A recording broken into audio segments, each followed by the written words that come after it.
Akankah permohonan maaf menjadi satu-satunya jalan bagi Elkan Bagot untuk dipanggil kembali ke Timnas Indonesia oleh Sintayong? Simak baik-baik artikel berikut ini agar kalian tidak salah paham. Alasan mengapa Sintayong masih belum memanggil Jens Raven ke Timnas Indonesia. Berikut ini alasan menariknya.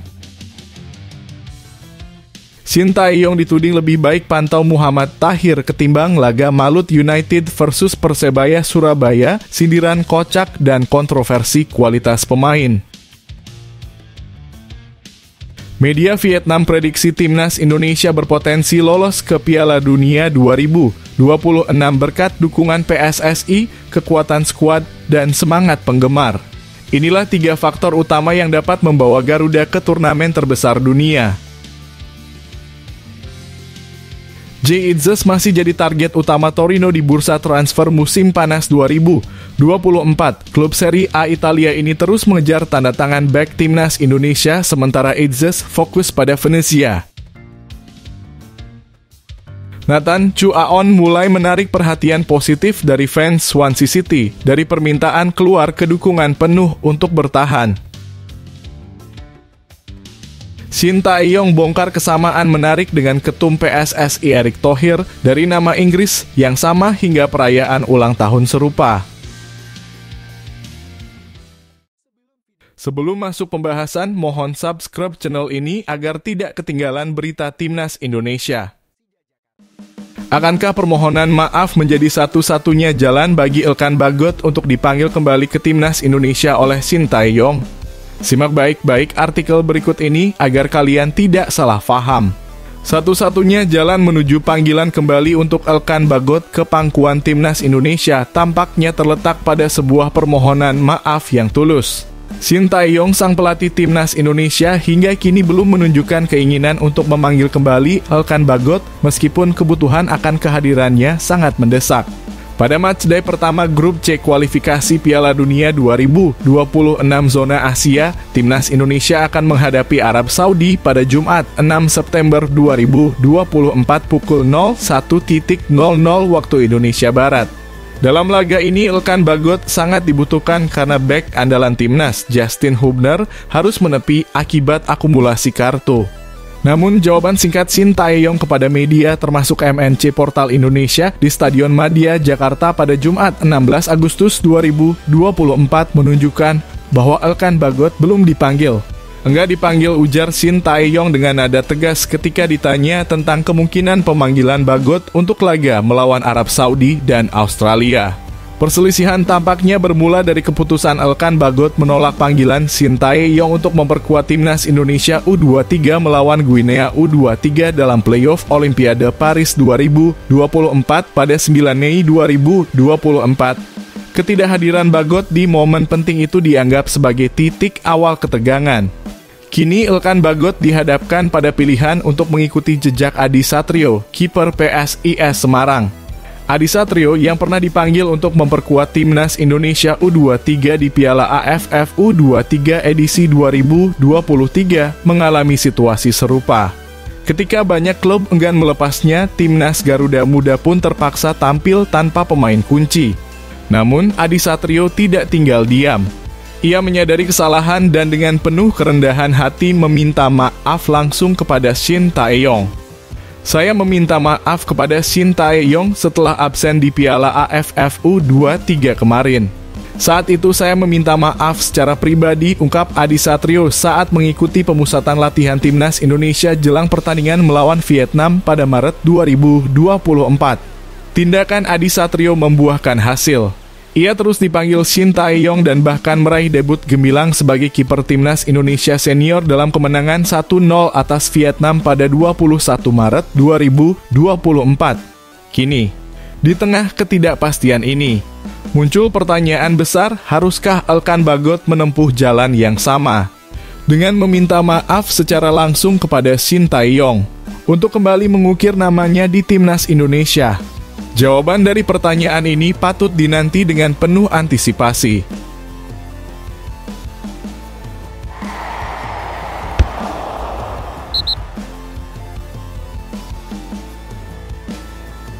Alasan mengapa Shin Tae-yong masih belum memanggil Jens Raven ke timnas Indonesia.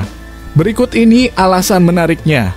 Pelatih timnas Indonesia Shin Tae-yong dengan tegas menyatakan bahwa Jens Raven belum bisa dipanggil untuk bergabung dengan timnas senior Indonesia. Menurut Shin Tae-yong, penyerang timnas U19 Indonesia ini masih memiliki kekurangan yang perlu diperbaiki. Jens Raven, pemain berbakat yang merupakan bagian dari timnas U19 Indonesia yang dilatih oleh Indra Syafri, telah menunjukkan performa mengesankan di Piala ASEAN U19 2024. Dalam turnamen tersebut, tim asuhan Indra Syafri berhasil merebut gelar juara, sementara Jens Raven mencetak 4 gol dan menjadi top skor untuk timnas U19 Indonesia. Meski banyak pihak mengusulkan agar Jens Raven naik ke tim senior, Shin Tae-yong belum bersedia memberikan kesempatan tersebut. Ia mengungkapkan bahwa ia telah menilai langsung penampilan Jens Raven di Belanda, namun performanya saat itu tidak cukup memuaskan. Saya pernah melihat langsung permainannya di Belanda. Ada kekurangan yang saya amati, kata Shin Tae-yong di Stadion Madia, Senayan, Jakarta Pusat pada Jumat 16 Agustus 2024. Shin Tae-yong menegaskan bahwa Jens Raven perlu meningkatkan kualitas permainannya sebelum bisa dipertimbangkan untuk timnas senior.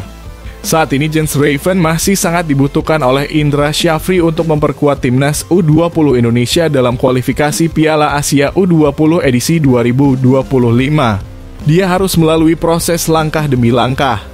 Jens harus menunjukkan kemajuan yang signifikan agar bisa naik ke level berikutnya, jelas Shin Tae-yong. Shin Tae-yong juga mengingatkan Jens Raven untuk tidak cepat puas dengan pencapaiannya saat ini. Sebagai seorang pesepak bola profesional, Jens perlu terus mengasah keterampilan dan meningkatkan potensi dirinya. Jangan sampai dia kehilangan fokus dalam mengembangkan kemampuannya. Kita akan melihat bagaimana proses perkembangannya, tutup Shin Tae-yong.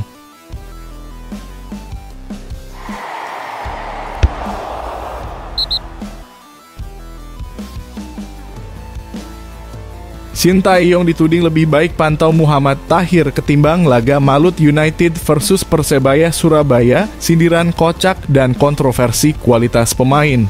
Ada permintaan lucu nih, Shin Tae-yong diminta untuk lebih fokus memantau pertandingan Muhammad Tahir daripada menyaksikan laga Malut United versus Persebaya Surabaya. Kenapa? Karena Muhammad Tahir pernah dengan santainya meremehkan kualitas pemain diaspora seperti Tom Haye. Padahal di pertandingan lain ada Muhammad Tahir, tulis akun Instagram Rise Gothage. Sambil bercanda tentang momen Shin Tae-yong menonton laga Malut United versus Persebaya Surabaya di Stadion Madia, Jakarta, Jumat. Tidak kalah seru. Akun lainnya menambahkan bumbu humor dengan mengatakan bahwa begitu Muhammad Tahir masuk lapangan dalam pertandingan PSBS Biak versus PSM Makassar di Stadion Iwayan Dipta Gianyar, timnya langsung kebobolan. Tahir masuk PSBS langsung kebobolan dan kalah, tulis akun Setono dengan nada nyindir. Memang benar adanya. Ketika Muhammad Tahir masuk di menit 93 dengan skor 1-1, tidak lama setelah itu PSM Makassar mencetak gol tambahan lewat Abdul Rahman di menit 94. Hasilnya, PSBS Biak kalah 1-2 dari PSM Makassar. Seakan-akan kedatangan Tahir bagaikan badi untuk timnya. Tentu saja, Muhammad Tahir sempat jadi bahan olokan karena komentarnya yang meremehkan kualitas pemain naturalisasi. Dia sempat bilang pemain lokal seperti dirinya tidak kalah kualitasnya dibandingkan pemain naturalisasi seperti Tom Haye dan Nathan Chuaon. Kami hanya kalah karena mereka main di luar negeri sementara kami di sini. Kualitas kami 11-12 dengan mereka. Coba saja PSSI adakan uji coba antara pemain lokal dan naturalisasi. Saya rasa kami bisa menang, kata Muhammad Tahir dengan penuh percaya diri dalam YouTube Bicara Bola. Sementara itu, Shin Tae-yong tetap menyaksikan pertandingan Malut United versus Persebaya dengan serius di Stadion Madia, Jakarta. Ia juga memastikan dengan tegas bahwa Stefano Lilipai dan Elkan Bagot tidak akan dipanggil untuk laga timnas Indonesia melawan Arab Saudi dan Australia. Sementara itu, para penggemar tetap berdebat apakah Shin lebih baik memantau Muhammad Tahir atau tetap fokus pada laga yang ada.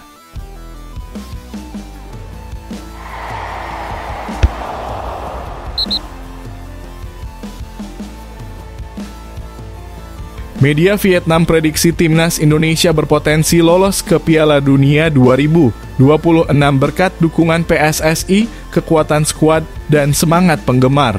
Inilah 3 faktor utama yang dapat membawa Garuda ke turnamen terbesar dunia.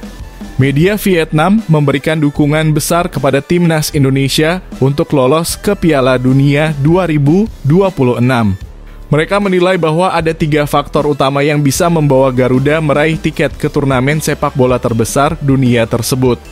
Pertama, dukungan penuh dari Federasi Sepak Bola Indonesia. Media Vietnam percaya bahwa dukungan PSSI telah terbukti efektif, terutama dengan keberhasilan timnas Indonesia melaju ke babak ketiga kualifikasi Piala Dunia untuk pertama kalinya. PSSI terus berupaya memperkuat tim dengan menaturalisasi sejumlah pemain keturunan yang menjadi faktor kedua dalam penilaian mereka. Menurut media Vietnam, kekuatan skuad timnas Indonesia semakin meningkat berkat kehadiran pemain-pemain keturunan yang dinaturalisasi, seperti Calvin Verdonk yang telah sukses menjadi bagian tim dan Maarten Paes yang kini dalam proses menjadi warga negara Indonesia. Dengan kekuatan skuad yang terus meningkat, media Vietnam tersebut merasa timnas Indonesia memiliki peluang untuk bersaing di grup C babak ketiga kualifikasi Piala Dunia 2026 zona Asia. Grup C terdiri dari tim tangguh seperti Jepang, Australia, Arab Saudi, Cina, dan Bahrain. Faktor terakhir yang dinilai penting adalah dukungan luar biasa dari para penggemar sepak bola di Indonesia. Dengan dukungan penuh dari publik, media Vietnam percaya bahwa para pemain timnas Indonesia akan semakin termotivasi untuk menunjukkan performa terbaik mereka di babak ketiga nanti. Theo Thao 247 mengidentifikasi 3 faktor utama yang mendukung timnas Indonesia dalam kualifikasi Piala Dunia 2026. Dukungan federasi, kekuatan skuad, dan semangat masyarakat. Bunyi pernyataan media Vietnam tersebut pada Jumat, 16 Agustus 2024. Kombinasi ketiga faktor ini berpotensi membantu timnas Indonesia mencetak sejarah baru yang belum pernah diraih oleh tim dari Asia Tenggara, yaitu meraih tiket ke Piala Dunia 2026, tambah pernyataan itu. Dengan 3 faktor kunci tersebut, timnas Indonesia siap menghadapi tantangan di grup C babak ketiga kualifikasi Piala Dunia 2026 zona Asia. Perjuangan Garuda akan dimulai dengan melawan Arab Saudi pada 6 September 2024 dan Australia pada 10 September 2024. Untuk lolos langsung ke putaran final, timnas Indonesia harus finish di 2 besar grup C, atau setidaknya mengamankan posisi ketiga dan keempat untuk melanjutkan perjuangan ke babak keempat kualifikasi Piala Dunia 2026 zona Asia.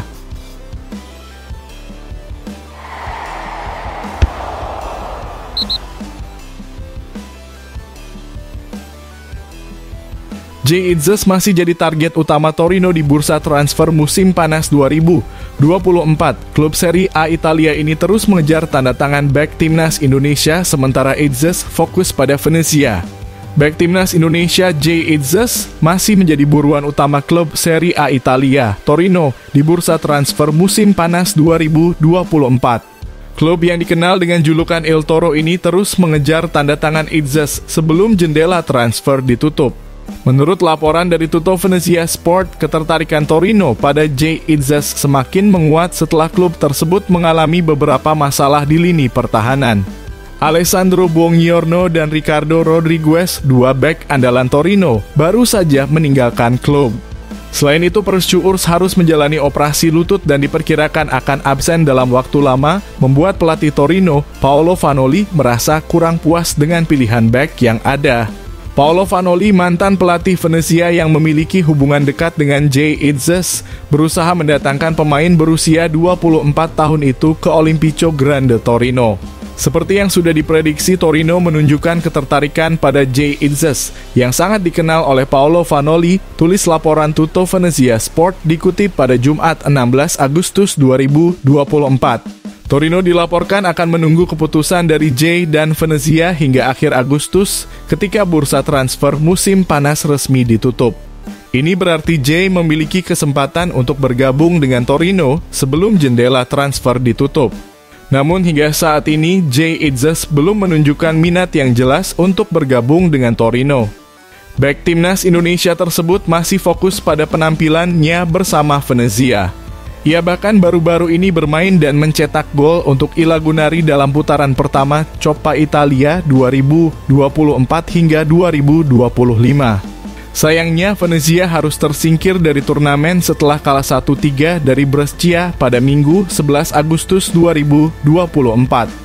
Selanjutnya, Venezia akan menghadapi Lazio dalam pekan pertama Liga Italia 2024 hingga 2025 pada Senin, 19 Agustus 2024.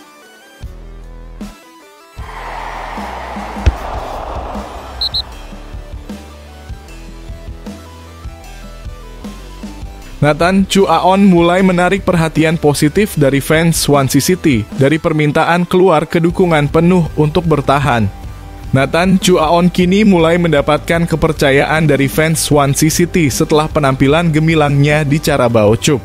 Pemain timnas Indonesia ini menunjukkan kemampuannya dalam debutnya bersama tim senior Swansea City dengan kemenangan 3-1 atas Gillingham pada 14 Agustus 2024.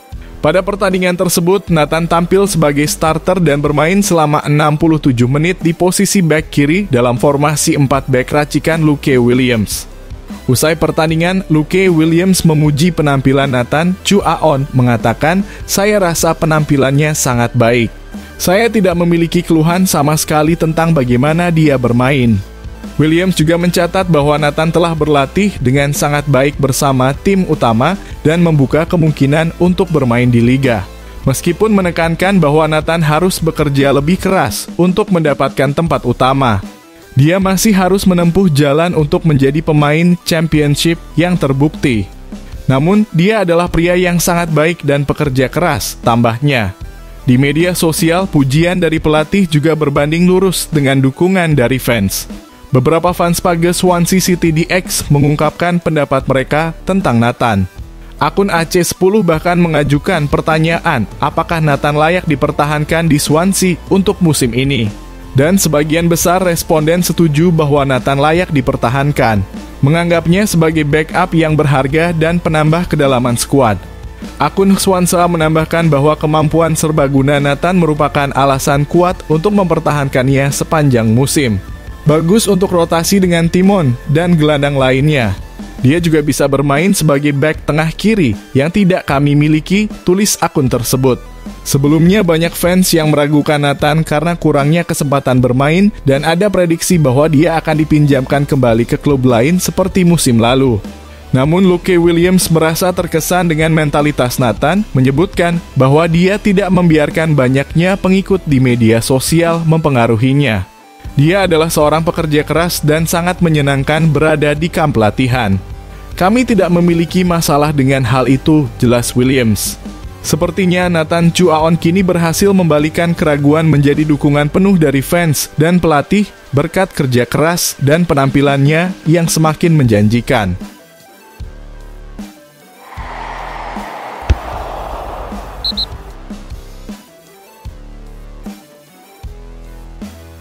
Shin Tae-yong bongkar kesamaan menarik dengan ketum PSSI Erick Thohir dari nama Inggris yang sama hingga perayaan ulang tahun serupa.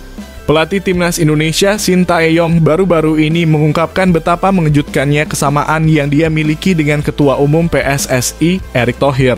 Sepertinya tidak hanya misi dan visi mereka yang selaras dalam memajukan timnas Indonesia, tetapi juga sejumlah detail pribadi yang menghubungkan mereka berdua.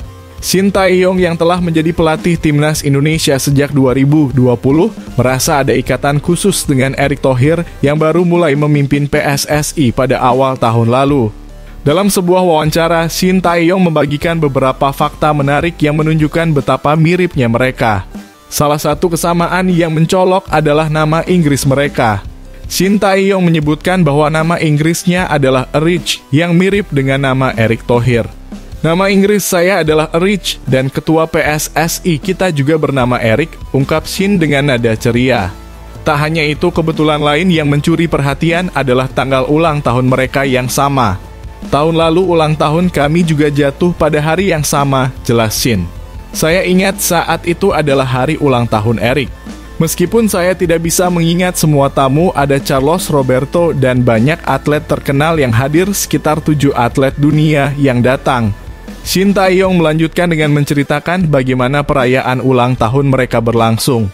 Kami semua merayakan pesta ulang tahun bersama, katanya. Ada banyak atlet terkenal yang datang. Setelah potong kue dan perayaan selesai di lapangan, kami melanjutkan ke restoran untuk mengadakan pesta ulang tahun lagi di sana. Namun, kedekatan mereka tidak berhenti di situ. Shin Tae-yong mengungkapkan bahwa Erick Thohir sering mengundangnya ke berbagai acara di luar dunia sepak bola. Ketua kami Erick selalu mengundang saya jika ada acara penting apapun, ujar Shin. Saya merasa seperti bagian dari keluarga karena kedekatan kami yang nyata. Kedekatan Shin Tae-yong dan Erick Thohir ini menunjukkan betapa kuatnya hubungan mereka. Tidak hanya sebagai rekan kerja dalam misi mereka untuk kemajuan sepak bola Indonesia, tetapi juga sebagai teman dekat dengan banyak kesamaan pribadi. Ini adalah contoh sempurna bagaimana ikatan yang lebih dalam bisa memperkuat kerjasama dan mencapai tujuan bersama.